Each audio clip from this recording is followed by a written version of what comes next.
Hey you guys! The topic of today's video is actually kind of my hit and miss list for like the past few months. I've been crazy obsessed with some things and I feel like you guys need to know about them, and some other things that I'm just really disappointed in. So we're gonna start out with hits and then we'll end with things that I really don't like. I have this really strong feeling that I'm not going to get through this whole video without getting lipstick on my teeth, so I'm a train wreck, and just watch. I'm actually gonna start out with my number one hit of the month, the Becca Backlight Priming Filter. Oh, excellent. There is definitely hydrocortisone all over this bottle. I really enjoy makeup lines that are kind of about that natural, beachy, sunny look. I don't know, whatever you want to call it. And I think Becca really does that for me. This is a primer, as I said, and it's different from any primer I've ever used. I don't even know how to describe it because it's not shimmery, it's not sparkly, it's glowy. It's just kind of neutral and glowy. When I put it on my face, it's just so hydrating, and most of all, it just provides a really nice base to put the rest of your makeup on. I recommend this for dry skin, and if you have dry skin, welcome to your future, because you need this. Just like go get a sample of it at Sephora and see if you agree with me. For some reason, here, I'll just tell you what it is. It's the Marc Jacobs Spotlight Glow Stick. It's just like a stick highlighter and cool packaging. You know what, I have to be honest with you. I was like not feeling the Marc Jacobs beauty line. I felt like it was like excessively snobby. Like, I like snobby makeup that like knows itself. Yves Saint Laurent like knows what it's about, and it's snobby as can be, right? It's like, I love YSL, don't get me wrong, but it's definitely like one of those makeup brands that you like pull it out of your purse and you're just like, oh. Marc Jacobs brand never did it for me. I don't know why I was drawn to this. I just knew that I needed it. It's probably the packaging. I really like it. This makes your skin look healthy and glowy. It's not too much. It's buildable. If you want a crazy highlight, get that crazy highlight right here. If you want a subtle highlight, right here. Next up, I have my lip product of the month, and this is the Anastasia Beverly Hills liquid lipstick in soft lilac. I found a swatch of this lip color and I was like, yup, that's the one, and I bought it and I love it. I don't know how I feel about the liquid lipstick thing, because it kind of feels like entrapment of the lips. Like, once you put it on, you're locked in, and it's not necessarily in a good way. They're really tough to get off. It will wear off in some spots if you eat food. It's kind of uneven because you have to reapply it in that place, and I'm not really sure how I feel about it, but it's such a pretty color. Liquid lipstick is addictive because it gives you that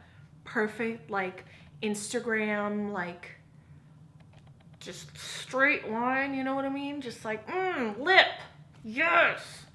I don't know, I'm gonna stop. I like this. I did not think I was gonna like this as much as I do. It's the Kevyn Aucoin sculpting powder in medium. Honestly, just like a bronzer, like a single eyeshadow.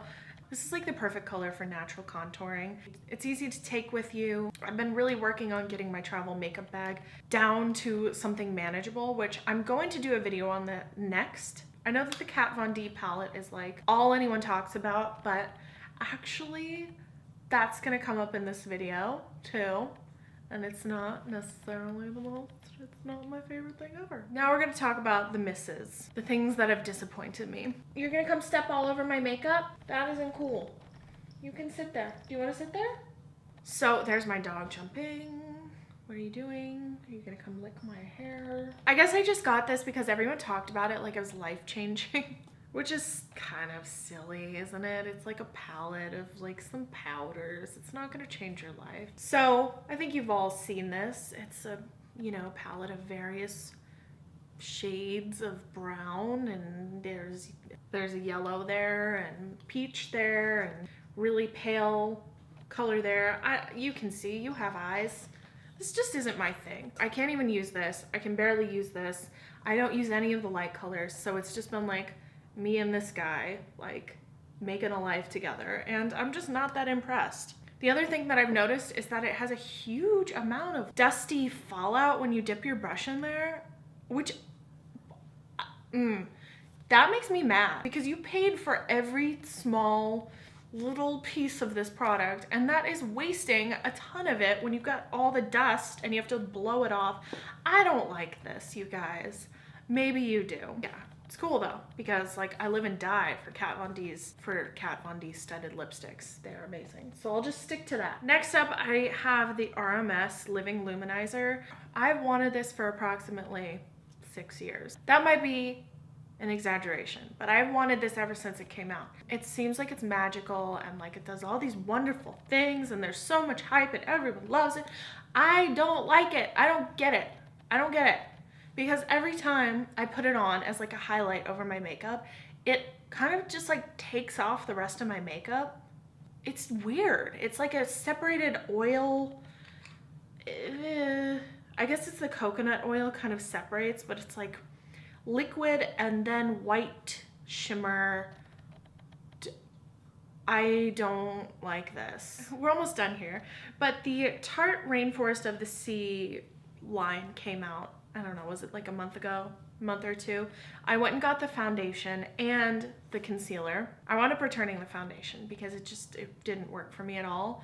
It was too pale, there really wasn't a shade for me, and it wasn't that great. I don't know, it was fine. It's just like, it wasn't one of my favorite Tarte products, so away it went. The thing that I really like, that I, with a passion, am not a big fan of is the concealer. And it's mostly because, A, it doesn't do any concealing that I'm aware of. Tried to conceal dark circles. Nah. No, not today. Not for you. Not with this. I've tried to conceal blemishes, redness. It just really doesn't do much. It's not that great. Get another concealer. And the smell of this, oh, it's so bad. I'm not sure what's going on. This is the only 2 Tarte things that I ever didn't like. Have you guys used this? What do you guys think about this? I bought the Sugar Sport lip balm from Fresh. I love the sugar lip balms, and you know, it's summer. I was like, I don't want to burn my lips. I'm sure it's like the same product, but with SPF in it. It's not, first of all. It's not a good lip balm, but I do realize it's for lips, face, and eye area, so there's a lot you can do with it. It feels like a sunscreen stick, you know, which is fine. It's okay. Smells good, really good. But I don't like dragging things across my face or my lips. It's just not comfortable. Again, the Princess and the Pea. I will not have discomfort. I will not have it. No, it's not that uncomfortable. I just like, I've had better. And you know, this is like pretty crazy expensive, if I recall.